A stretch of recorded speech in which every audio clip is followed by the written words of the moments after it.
Yeah, what is up, Hellraisers? It is week 10 of the UFL, and y'all know what that means. Unfortunately for us Renegades fans, this is the final football game of the season that we will be watching. So we'll be rooting on the squad loud and proud. Hey, y'all, let's raise some hell.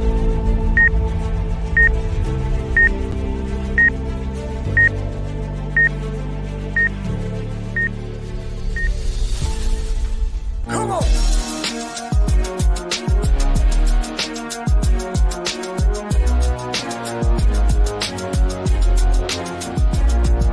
It's game time, but then it's more than the game. Yeah, it's my time, I'm steady moving the chains. We the kings, baby, but yo, we rolling, strolling. Ain't nobody gonna take the throne that I'm holding. I'll be bringing the boom in the southwest sun, or we can do it at night, but there's no way you can run. I'm breaking bones, like the music busting them amps. When I hit the end zone, fans are rocking the stands, cause I'm a sure bet. Yeah, what is up, all my Hellraisers out there? Welcome to Hellraisers Podcast, episode 10, baby. I am your host, Gabriel Garcia. Thank y'all for joining me on another week, man. Another week. I know it's been a tough season, Hellraisers, Renegades fans. I know it has, man. But I want to thank each and every one of you. First and foremost, before I kick off anything in this show, I want to thank you all for joining me all season long, man, for riding with me. Those of you who have been watching every single week, who have been listening on Spotify every single week, I humbly say thank you. And I hope you guys keep riding with me through next year as well. I'm hoping that, man. I think it was a good year, at least for me, to start the season. Let me know what you guys think, man. I would love the feedback. Y'all be sure to hit me up on the email. All right, I'll kick that down to you in just a little while. But before, like I said, I wanted to start the show. The last one covering. This won't be the last one of the season, of course. I'll be back next week. But, going into the final game of the season, I just felt compelled to just want to thank each and every one of you for riding with me all season long. I know it's been tough, man, but here we are, week 10, and we're ready to go out strong with the squad. Yeah, man, and we're coming off a win. We're coming off a win, y'all, and so that's a good thing. And it was a win against an XFL rival, a win against a team that we had not gotten a win against. The St. Louis Battlehawks. And man, I'm telling y'all, I wanted this game so bad. I know AJ wasn't there. I get that. But it is what it is, man. It's next man up. And Wilkins was coming off of a win week before. Okay? In week 8. So we knew what we were up against. They still had playmakers, man. They still had the playmakers. Hakeem Butler, they still had the top pass defense in the league. Oh, and our boy did his thing, Luis Perez. I told y'all he wasn't going to have 2 bad weeks in a row. I know his stats weren't bad last week, but if you watch that game, he just didn't look right. He just didn't look right, man, but against the Brahmas. But he bounced back this week in my eyes, man. And, man, it was a good win. It was a good win for the squad, and now we've got an opportunity to close out the season with 3 wins on our last 4 games. I mean, what else can we ask for? That's possible right now. All right, we ain't going to the playoffs. All right, so I get it. It's time to just let that go. But hey, man, we got to look ahead to next season, and it's kind of weird next season because, like, the UFL contracts are strange. They're 1 year at a time right now. So I think after June, there's not going to be any more contracts. Like, nobody else under contract. So a lot of these players could be on different teams. It's going to be interesting, man, but we're going to do an episode where we'll talk about this, and I'll put it out there on social media on the What Say You segment for the social media segment, and, here in the next episode or 2, looking ahead in the next couple of weeks, and find out what you guys think on the players that we need to make sure that we get locked in for next year and who we don't. All right, so, yeah, that's what we got coming up here in the next couple of weeks. But for right now, where all my Hellraisers at, man? Y'all be sure to holler at your boy up on social media, man. Hey, I haven't had a question from y'all in a while. All right, so shoot me something for next week. All right, on the Gmail, you can hit me up at I almost said Gridiron Nation, man. 1renegadesfan@gmail.com. It's the number 1 renegadesfan@gmail.com. Y'all be sure to send me your emails, and I'll read them next week. All right, and also be sure to hit me up on X, all right? Search me. My handle is at 1Gridiron Nation, at the number 1 Gridiron Nation, or on Facebook, Gridiron Nation Podcast. That is my home for everything Hellraisers. All right. And that's also the home for my other show, Gridiron Nation Podcast, which I know some of y'all jumped on board. I got some messages this week, and that's dope. And I appreciate every one of you, man. Hopefully, you guys keep riding with me all the way into the NFL season on Gridiron Nation. But for now we here to raise some hell, baby. We are here at Hellraisers, episode 10, y'all. Hey, let's get rolling. Let's get right down to it because we're coming off a big win this week at home. It was the Renegades 36, Battlehawks 22. Big win. Big win for the squad. Not big in the sense of, well, I guess we're going to the playoffs now, but this was big. One, because we played a little bit of spoiler. Just a little bit. Now the Battlehawks, they have got to beat the Brahmas this week. If they want that home field for the XFL championship game, which is basically, it's going to be the same teams. It's weird. It's weird the way the UFL, not that this was planned, because it would have been just totally dumb for them to plan the schedule this way for the teams that are in the conference championships to be meeting in week 17. But the way it played out, that's just the way it is. It's just the way it is, man. You got the Panthers, okay? And you've got the Stallions that will be playing this week and in the USFL championship next week. XFL side, you've got the Brahmas and the Battlehawks, and they'll be playing again next week. Difference is, next week, we don't know where that's going to be at yet. This week's game will decide it. All right, but we'll get to that in just a little bit. Just a little bit. All right, now, I told y'all, looking at hindsight, keys for the Renegades, it had to be a bounce-back game for Luis Perez this week. It had to be.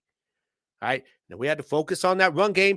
Running backs, I told you about the running backs, and I knew Wilkins was going to do his things with his legs. He did get a touchdown on us, but overall, I felt the squad did pretty good. Sailors had 104 yards. I get that, but overall, I think they kept Wilkins, and while he did get the touchdown, most of the time, man, they were closing in on the run on him. They did a very good job of just kind of keeping him bottled up for a good part of the game. So that was big. That was big, okay? But it was the bounce-back game for Luis. And also, I felt that, we had to focus on wide receiver Hakeem Butler. He was, along with the running game, he was my key player to watch for St. Louis going up against our Renegades this week, man. And they shut him down, y'all. They did a great job. They did a great job on Hakeem Butler. Man, what am I looking at here? 12 yards, 2 catches for 12 yards. This is the guy that can get the ball, that can make plays. He breaks tackles, gets those yards after the catch. He can break one for, he'll break a tackle and just go all the way, take it to the house. Nah, he wasn't doing that this week, baby. That Renegades defense, they bottled him up. It's like they knew. They said, look, this is what we are going to do. We are going to make sure that Wilkins does not kill us with his legs for the majority of the game. And Hakeem Butler is not going to beat us. They shut him down. I don't care what it took. They double him up, whatever, man. But it was a great job on their receivers, man. I know no A.J. McCarron was there, but I don't want to hear no excuses. All right? I don't want to hear no excuses, Battlehawks fans. You tell your Battlehawks fans that they can yell Gaga all they want. All right, because that's what we made Hakeem Butler look like, and I can finally brag a little bit about it, and I'm going to. I don't care. Yeah, we're done for the year. I'm gonna take my opportunities. You feel me? That's what I'm gonna do, man. But seriously though, all respect to our defense in this game. It was a good defensive game for us. Held the Battlehawks to 22 points, but offensively, y'all, this was a great game for us offensively. I mean, we're looking at everything. Let's first of all look at my boy. Look at my boy Luis Perez and what he did. Yeah, sorry, I got to take this banner off right here. Luis Perez, man, versus St. Louis, 24-36. He had the 12 incompletions, but he was 66%, 259 yards and 3 touchdowns, man. There was times that this dude looked surgical, right? He was getting it done, man. And I really feel like Luis Perez, he could very well get a call to an NFL camp this year. Some team that maybe needs a camp body, or they're looking for somebody who can maybe make the practice squad and maybe at some point compete for a backup spot. I think Luis Perez He's very smart. His football IQ on the field, he would be a great addition to any NFL team. But for right now, man, this is our boy. This is our dude right here. This is our field general, and he got it done. We're out there. He's been getting it done all year, y'all. He's still leading the league in passing yards, and he's still leading the league in passing touchdowns. Okay, that's been the majority of this season. So I put it out there on Twitter this week. Actually, somebody had him like down in third in their quarterback rankings, and I'm like, man, the disrespect. I will not stand the disrespect of my boy Luis Perez, who's been doing his job all season. Stop disrespecting my dude in your little quarterback rankings. I don't care if Adrian Martinez is leading the league in rushing yards. Luis Perez is doing what a quarterback should do and leading the league in what? Passing yards. What do quarterbacks mostly do? Oh, yeah, they get passing yards. Who's leading the league in passing? Yeah, I'll say it again. Luis Perez, stop disrespecting my boy. That felt good. That felt good, man. But hey, you know what I'm saying? This is my dude right here, man. And another 3 touchdowns. And of course, as much as I would love to give him, okay, the Hellraiser of the game, I will always spotlight him, whether it's a good game or a bad game, every single week. Even next season, it's going to be the same thing like that. All right. So he's going to get his own little shine on this show. Whoever our quarterback is, will always will. Okay, good or bad. But I got to give him a Hellraiser of the week. And this is usually to either a defensive player that really shines or another offensive skill player that gets it done. And back-to-back weeks, man, I got to give it to my dude again. Tight end, Sal Cannella, the Hellraiser of the game. 5 catches for 70 yards and 1 touchdown. And y'all saw that little trick play that they did. What did they? I don't remember what they called it. It was from Bob Stoops, Oklahoma days. It was that little kind of double reverse thing, and they pitch it back to Luis, and he just hit Cannella downfield, man, wide open, and Cannella was in the foot race, got to the end zone. Yeah, my dude had himself a day, and again, I think he will be back in an NFL camp this year. Cannella will. The crazy thing about the NFL is you don't have a lot of spots on the roster for a tight end. All right, so he's as good as he is, and I think he belongs in an NFL roster somewhere. Some of these teams are just so deep at tight end in the NFL. He's been there with the Packers. He's getting calls to camp every year. And I think he'll get another one this year, especially after the seasons he's had. He is leading the league in touchdown receptions. All right. So, again, show some respect. All right. Show your respect to all the haters out there, man. But, yeah, so, man, shout out to Sal Cannella, though, man. I really do hope he gets the call. Maybe him and Luis, man, could both be 2 of the guys that get called up to an NFL camp this summer. But if not, come on back, boys. We're going to be happy to run it back with you guys, man, and hopefully turn the defense around. And next year, we make a run at a championship. All right, but these guys could definitely lead a squad that can help us make a run next year. But for right now, it was another great game, and I'm not going to hate on the fact that right now our defense is what it is. It's still, J.A. still doing this thing. I'm not going to do that this episode because our boys are trying to finish out strong, man. We won 2 of the last 3. What can I say? All right, so let's just be positive about this, man. And next week, hopefully, we're going to be talking about closing out strong with a big win over DC, who beat us earlier in the year in our house. Now it's time to go up to their house, okay, and take them out. Give them a reason to make that little beer snake longer, because I know if we putting a beat down on them in their house, we're going to make their fans drink, man. I can't watch this. I got to drink. Keep adding to the snake. I don't care. Y'all can have your little snake in your little stands. I don't care. As long as we get it done on the field. And I think we will. I really do think we will. But, hey, man, again, shout out to our Renegades this week for getting it done against St. Louis. They held Wilkins now to 18 of 32 for 179 yards, excuse me. And there was times that he didn't look very comfortable. And I do credit that to the defense. Okay, I credit that to the defense. They did a good job on him. Like I said, Sailors had himself 14 carries, 104 yards. He did have a 38-yarder. But it wasn't enough for them to get the win. That's what I care about. Right? Their leading receiver had 5 catches, was Darius Shepard for 47 yards. So I'm okay with that. I'm okay with this. As far as our Renegades go, though, our leading rusher was Darrington, 8 attempts for 41 yards. All right. Davion Smith still had 4 yards of carry, man. He had 10 attempts at 40 yards.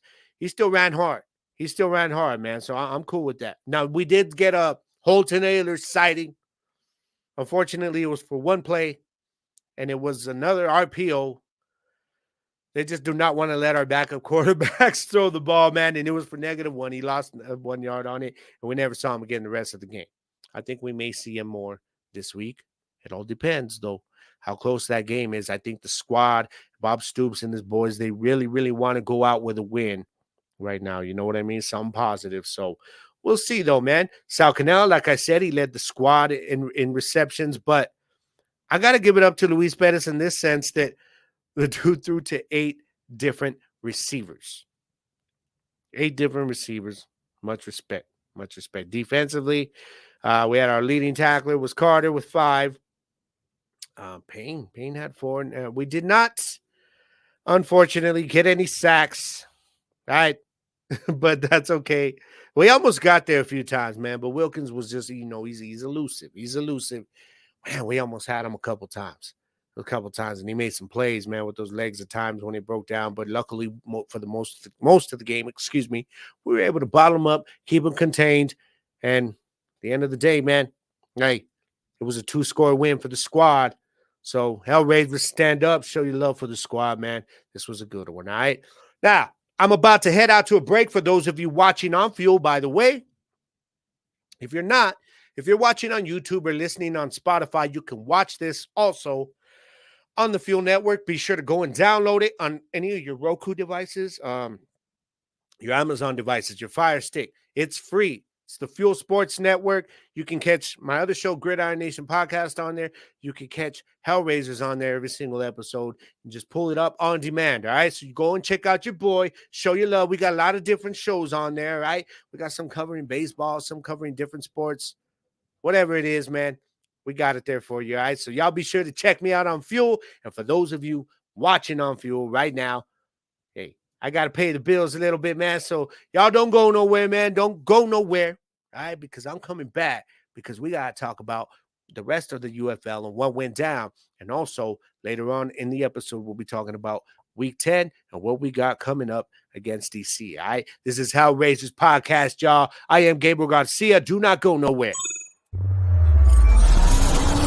Houston, we've triumphed. I've made it back to Earth with the cargo intact. The game-changing, time-sensitive payload is none other than the revolutionary energy flavor we've all been waiting for. Introducing Merc Mayhem Cherry Limeade. Merc Clan played a crucial role in securing this energy flavor, and together we've unlocked the future of power. Merc Mayhem is not just a drink, it's a statement, a fusion of relentless energy and bold flavor. The secret is out. Merc Mayhem is set to redefine the energy landscape, leaving ordinary drinks in its cosmic dust. Get ready for a taste explosion that matches Merc Clan's unparalleled power. Join the revolution, and let's unleash Merc Mayhem upon the world. Astronaut M signing off.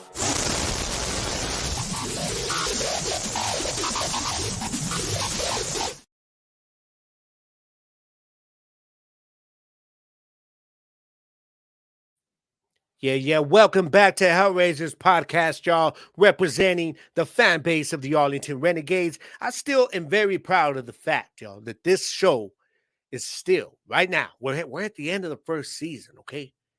This is still the only podcast out there, the only show of its kind that you can find that is dedicated solely to covering the Arlington Renegades and no other team, no other sport, no other league. Only the Renegades. I'm very proud of that, and I couldn't do it without each and every one of you supporting the show every single week, man. So much respect to all of y'all, and thank you for that again. But yeah, man, so let's keep rolling on, guys. It's time that we get into what else went down this week around the UFL, and it's got to start with the big one, man. It was the Stallions at the Brahmas, and the Stallions finally went down. Finally. Unlike the Brahmas. Okay, they're a rival. I got respect for the squad, for Wade Phillips, of course. He's a former Cowboys coach. But, sometimes the fans can rub me the wrong way a little bit. But that's okay. I'm sure I do the same to them. But most of them are cool. Like the super fans are all cool, man. But, hey, this was a big one. This was a big one. They got to win 18-9. The Brahmas did. I mean, you talk about the squad showing up, the defense showing up. I mean, Adrian Martinez was held to 14 incompletions, y'all. 18-32. Y'all want to have this man up top your quarterback rankings? Nah, man. 211 yards. All right. And he led the team with 5 attempts for 56 yards. But y'all only got 9 points. Okay, and the Brahmas defense, again, showed up. McFarland, again, showed up. 15 attempts for 82 yards. All right, Chase Garber, 16-23, only 139 yards. Very efficient like he's been. It's not surprising. But that's all you need. When you play defense and you can run the ball like this, that is all you need, man. For real. You had Kirkland with 4 catches for 66 yards.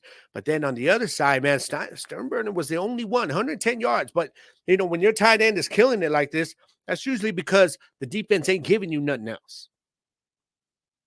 All right, so much respect to the Brahmas, man. Y'all got it done.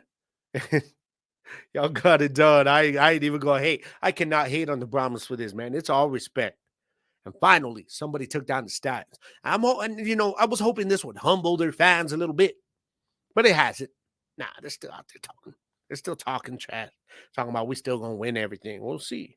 The Panthers are gonna play them this week. So, man, that Panthers defense, well, they kind of showed up this week. They got the win against the Roughnecks, and again, the Roughnecks just hung around. They hung around, lost by 4, 26-22. It's a tough one, man. Tough one. But the game the Roughnecks got a big one coming up, and I'll tell you why in just a second, because we had a big announcement come from Moose Johnston this week regarding the battle of the 2 last place teams, the Toilet Bowl, I guess. It's kind of not fair. Kind of not fair. All right, so the Defenders at the Showboats, man, and DC got it done. I thought the Showboats would show up and play with some pride. I really did. I picked them last week because I was like, it was more out of pity. Come on, y'all, just show up and play with some pride. Man, Showboats. I don't even know what to say. I don't. It's been a tough year for y'all. It's been tough for us. It's been more heartbreaking for us Renegades fans, because of how the close losses we've had in the last minute, last 30 seconds. Which those games had stayed, if our defense could have held, or our special teams or whatever, we'd probably be playing for the playoff spot right now, but we're not. But anyways, Showboats, y'all got issues, man. I feel sorry for their fans. I really do. But I wonder if they'll be there next year. Joe Johnson came out and said that he does not anticipate right now, at least, any teams changing location. But come on, y'all. Do y'all really believe everything that's being put out there about, like, next season, we're going to do this, we're doing that? Now, I know that Fox is already locking in Friday nights next year. I don't know if that's a good idea. I know all of y'all are all about it. But a lot of these people I'm saying are like, this is a good thing. Or same people that I've seen in other NFL groups that are like, they should never play football Friday nights, man. This is stupid. Friday nights for high school football. I know that's in the fall, but I'm just saying, save the energy, keep it, and use it for the same situation on a different league. That's all I'm saying. I don't know if I want football on Friday nights, man. Got things going on. You know what I mean? On Friday nights. So, I don't know. I know most of you guys are cool with it. I just don't see it. I don't think they're going to get the ratings. SmackDown is moving to moving. They're moving nights. They're moving to another channel. They're going to pull their ratings with them, man. Everybody's going to be watching SmackDown. They're not going to be watching the UFL. I'm just saying.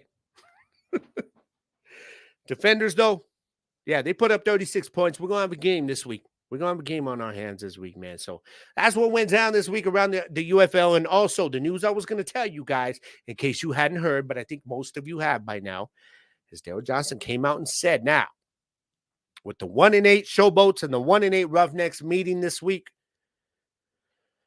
the winner will get the number 1 pick in the draft and they will also have the number 1 pick for every round thereafter.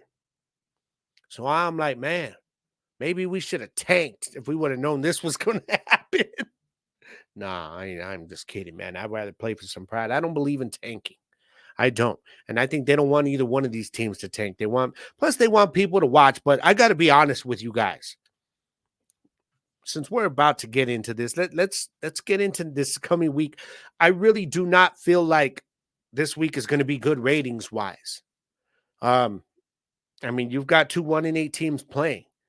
I mean, fans of the UFL, us hardcores are going to watch it to support it, especially for what they're playing for. But the casual, they're like, what's their record? Nah, change it. Change the channel, man. Change it. Put on something else. You know what I mean? That's the way they're going to see this game. The Panthers and the Stallions game is pretty much pointless this week. I mean, if the Stallions want to, they can rest some people. I don't know if they will. I think they want to go in strong into next week's game. But I don't know. I don't know. I still think the Stallions are going to win that game. As far as the Defenders and Showboats playing for the number 1 pick. I mean, excuse me, not the Defenders. Sorry, the Roughnecks and the Showboats. I'm going to go with the Roughnecks in this game. I got the Roughnecks winning this game. I think they'll get that top pick, and they need it, man. Them Showboats probably need it more, but I don't know if they got enough to win, man. I don't know. But the Panthers and the Stallions, I am going to pick the Stallions. Yeah, I'm going with the Stallions to win this game. And then, of course, we've got the Brahmas and the Battlehawks. And this one right here is important. It's in St. Louis, so expect 30,000 plus, okay, at the Dome in America Center. I think if AJ comes back this week, I think they win. I think they win. I don't. No question. No question. St. Louis wins in front of their crowd. I know the Brahmas defense has been playing well. I know McFarland, since he came back, has been balling. But the Battlehawks are just a different team at home. You know, they got AJ there. That a little more in that pass game, that control of the offense coming in. So if AJ plays, and I'm assuming he will, I got the Battlehawks winning this game. So those are my 3 picks for the upcoming Week 10 of the UFL. And now, y'all already know, I mean, the other one, right? I never rooting against the Renegades. I never picking against the Renegades. Like I told y'all, we could have been 0-9 going up to this. Go back. If you just jumped on and you don't believe me, if you only been watching the last 2 episodes, go back and watch episode 1, where I said it. I said at the end of the season, we could be 0-9 going into Week 10, and I'm still going to pick the squad every single week, man. I still think we have a chance to beat anybody, and we could. We could. But this week, oh yeah, this week, it is Know Thy Enemy featuring the DC Defenders. That's what we got this week, y'all. But before I go there, I got to take one more break, y'all. I'm going to hit the commercial real quick for those of you watching on Fuel. I'll be right back, y'all. This is Hellraisers Podcast, episode 10. Yeah, do not go anywhere, anybody. I will be right back, all right?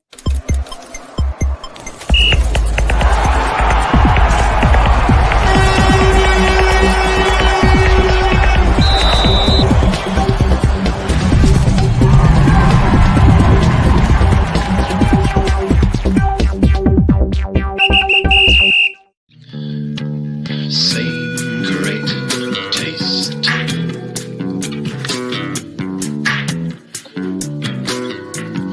Yes, same great taste.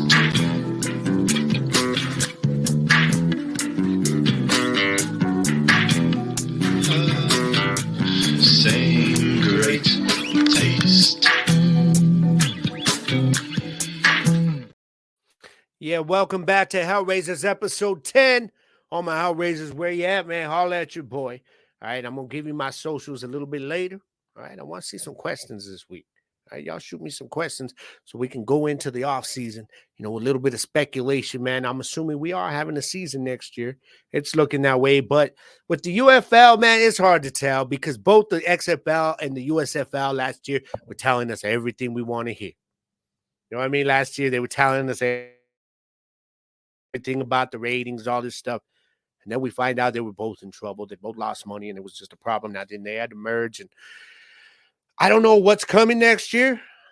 I don't believe everything I hear. for good reason. I don't know, man. If you're an optimist, you could be like, oh, we're coming back next year. It's coming. Then cool, cool. I still plan on doing the show next year. I still got to be ready, but I'm just not sure yet. Right? I'm not sure. But hey, let's look ahead, baby. Let's look ahead. We will be playing the Defenders this week. We'll be on the road against the DC Defenders. This is week 10. This will be Sunday morning, Sunday around noon, wherever you're at, depends. 11 a.m. Central Time. All right. So if you're out there in the Dallas area, out there in, Fort Worth, Arlington, all that area, man, y'all be sure to tune in or get out there to the game if you can. If you're in the DC area, get out there. I don't know how many Renegades fans that we have out there in DC. If any of you, anybody out there watching is out there in the area, maybe you're going to the game, hit me up. All right, hit me up. And I want to see if I can get some video from you or something while you're there. I don't know. I don't know if we got any out there. I'm just saying, maybe, But it will be on ABC and ESPN Plus, so you can catch it on the radio, man. Sirius XM Channel 83. That's Fox Sports radio, for those of you that don't know. But I have Sirius, so sometimes I check out the games. Of course, the Renegades game, I always got to watch it. You know what I mean? So, but y'all be sure to check it out, man. Now, let's get into this because this is it. This is it. All right, this is the final game of the year for us. This is the opportunity for us to go out strong, for us to go out, say, we're winning 3 out of the last 4 and say, man, this is it. We're going to go out with a bang right now. All right. And I think the squad will. Now, first of all, I want to give you guys I was going to give you my keys to the game, but actually, you know what? I think there's one player that I think my key player of the game that we got to watch against DC. And of course, man, I did it again. There is their quarterback Jordan Ta'amu. Now, when he played us before, he had 9 rushing attempts for 53 yards, 188 pass yards, and 2 touchdowns the last time. These stats that you're seeing right there, that's from the last time he played us, man. And he killed us in that fourth quarter with his legs on big third downs. Y'all remember, it was like 30 and 15, man. Dude running for first downs. We have got to get to Jordan Ta'amu this week. All right, that's all I'm going to say. We cannot let him extend the plays, but I'll get to the keys soon. But he's going to be my key player to watch against DC, along with their defense. But, hey, it is what it is, man. He's the only player on that squad, I think, that really can handle beating us in the fourth quarter because he did it last time. He did just enough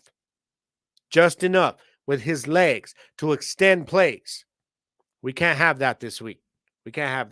So let me give you guys the little breakdown of what I've got right now in terms of, what I started doing some weeks back is I'm talking about the rankings, okay? The offensive and defensive rankings and how they match up against each other on both sides of the ball. All right, so let's look at it, man. Sorry, I'm trying to find mine. There we go. Let's look at it here. I've got my Arlington Renegades. Our Arlington. I'm used to talking about my Arlington Renegades when I talk to people or when I'm talking on Gridiron Nation. But, okay, so we've got DC, okay? DC, let's start with their offense. They're ranked the number 6th overall total offense in the league. Defensively, on the other side, Arlington is ranked number 7. So they're going to match up pretty well, right? Now, they are number 5 in the pass. We are number 7. They're also number 5 rushing offense. We're number 7 against the rush. So defensively, I think we're going to have to really just focus on Jordan Ta'amu. Let everybody else beat us if that's what's going to happen. And I don't mean let them, like go ahead, walk in the end zone. What I mean is we have to make sure that if Jordan Ta'amu is going to beat us, it's going to be with his arm. But we have got to make sure that when we get in that backfield, when our defensive edge rushers get into that backfield, if we're bringing a blitz and one of our linebackers or safeties gets into the backfield, you bring the man down. Otherwise, he will kill us with his arm or his legs too. Okay? As far as conversions offensively, They are number one in the league defensively. I'm sorry, they are not number one. They're number two. My bad.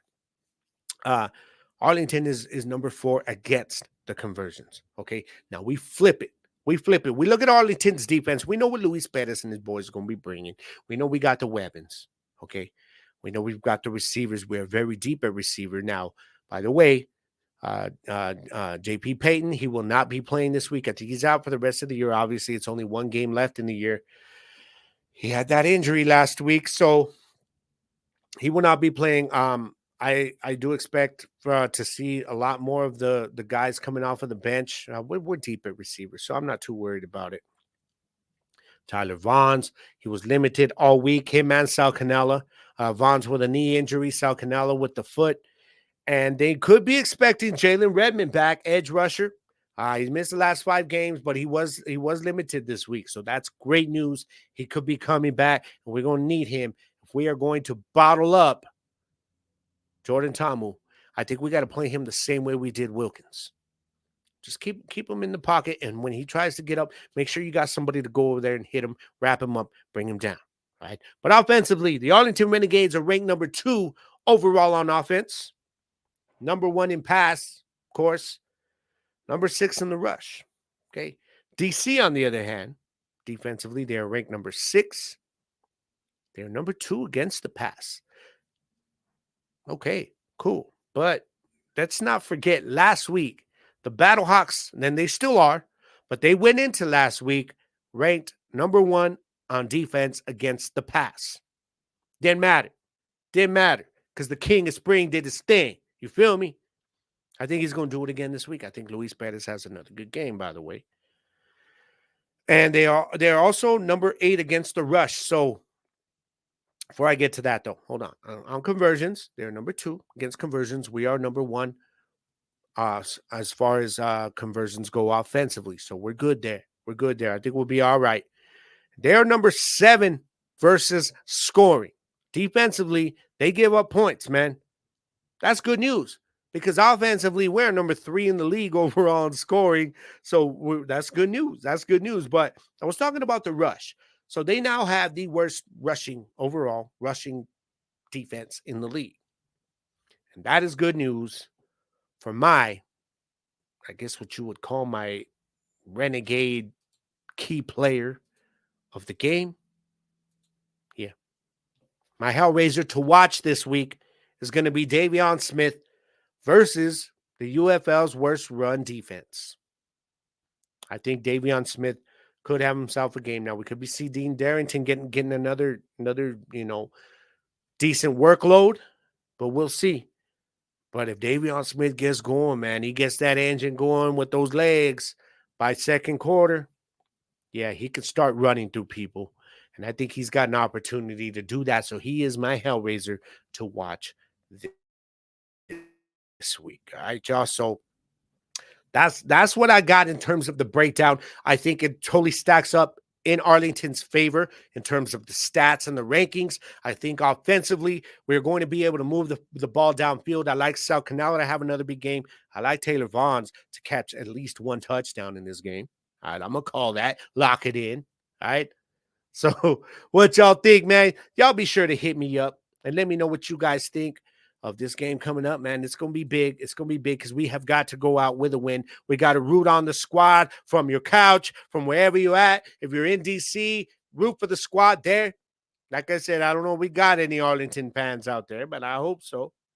Y'all be sure to hit me up, man. You can find me on Instagram, GGarcia_gridiron. All right. And also, you can find me on TikTok at Gridiron Nation Podcast, on YouTube, Gridiron Nation Podcast. But this show, actually, there's a little logo right there. You see it right there? No, I'm not talking about this thing. I'm talking about that one right there. Let me take myself off really quick. All right, so that's United Football Media, okay? And they have been carrying my show on their network, on YouTube, on their channel all season long. And it's nothing but respect to all the guys, man. They're up on the Discord. They're always going at it. I read it, guys. I know I don't participate all the time, guys, but I'm reading your stuff, man. And if something catches my interest, you get something from me. But Much respect to all the guys that host their shows over at United Football Media. If you guys have not watched my show on there yet, Hellraisers, go on to YouTube. Everybody got YouTube, so don't be acting like it's all hard. No, I don't want to go on YouTube. Everybody got YouTube. All you got to do is look it up in the search bar, United Football Media. All right, that's the logo you're going to see. And then, you can find all the shows for every single team on there. We got every team covered, y'all. All right, so be sure, because you guys want to get on this now, because our fan base is going to be building up. Our shows, the followers are going to be building up as we go into a season 2 of the UFL next year. And y'all want to be around to say, man, I've been following these dogs since last year, man. It's dope. We want you guys to follow the shows, support the shows, interact with the shows, and for those that give you an opportunity, like me with the email, and just show your love, man, because every one of these guys is bringing quality content, covering the teams. All right, so I appreciate everyone at United Football Media for giving your boy a shot to get up on there this year, man, and giving my show an opportunity to be part of your YouTube channel and your football network, man. It's nothing but respect for each and every one of my fellow hosts, I should say, over at United Football Media, man. But y'all be sure to check it out, all right? And now, what was I getting to? Also, Hellraisers podcast is available Fridays on Spotify, Friday mornings, United Football Media YouTube channel, like I told you, on Friday afternoons, and on Saturdays on Gridiron Nation podcast. And you can also catch it, my bad, I meant to put this on here, on the Fuel Network, also on Fridays. They posted up on their Facebook, on their Twitter. Be getting a lot of love on there. A lot of watches on there, man. So I really appreciate every single one of you guys that has been following the show. Now, before I go and, close this thing up, man, we have, they actually had a little bit of media time today with Bob Stoops. Okay. And he was asked about coming back next year. Now, we'll get into the whole who we think should come back, who shouldn't next year. We've already had our conversations, or, given our thoughts, some of you on social media, me on here, obviously, about the coaching staff. We're not going to go there now, but I will tell you that Bob Stoops was just asked about coming back next year, possibility of coming back next year. All right. So this is what he said. He said, right now, I am. But who knows what it's going to look like. Our contracts go through the end of June. And then after that, we'll see what it's looking like for the following year. I hope to, but you just never know what the whole structure is going to look like. If it works and fits my life, then yes. And if it doesn't, then maybe not. We'll see. So that's all he had to say on it. It sounds optimistic to me. And like I told you guys, I don't mind if Stoops comes back, man. I love Bob Stoops. Come on. Legendary coach. But as far as his boys, the coordinators, that's a whole other topic that we've talked about that we'll bring up again maybe next week, maybe the week after. I don't know, but we are going to talk about it again, Hellraisers. I guarantee you that. All right, man. So it's about that time for me to get up out of here, y'all. But hey, I hope you guys enjoyed the show this week. And like I said, be sure to hit me up on your email and just hit me up with the questions, man. And if you didn't like the show, then please keep it to yourself. Okay, if you liked it, let me know. If you didn't, then keep it to yourself. Okay, but keep watching, though, man. I need the support. All right. But I am about to get up out of here, guys. But before I do, you guys already know, man. Like every single week, life's putting us through adversity, man. But we're Hellraisers. Sometimes we bring it upon ourselves. Sometimes we don't. Sometimes life is just trying to raise some hell. You know what I mean? Nah, we ain't having that, y'all. We ain't having that. So anytime life decides that it wants to kind of put you to the test, hit you with a little something, make sure you hit it back. You step into that situation, that test that it's giving you. And what do? Yeah, that's right. I'm going to say it again. You go on and you raise some hell. I am Gabriel Garcia. This is Hellraisers Podcast, baby. I will see you guys next week. Episode 11, we'll be coming with it, talking about another win and closing out the season strong. And we'll look ahead to what the UFL playoffs has coming up next week, y'all. But I'm going to catch you guys next week. All right, Hellraisers, y'all be sure to do your thing this week, man. Find your place of zen, and you stay there. and I will catch you guys on the other side, man. I'm out, baby. Gabriel Garcia, peace. Veins, and every time they say my name, it's cause I'm killing the game. Bring your best, ask yourself, do you know what you're doing? Go on and call your people, tell them trouble is brewing. Tell them wicked is here with an army of kings. My game is fully extreme, a human M16. Put your battle gear on if you think you can beat me. But yeah, I'm like Zeke, all you gotta do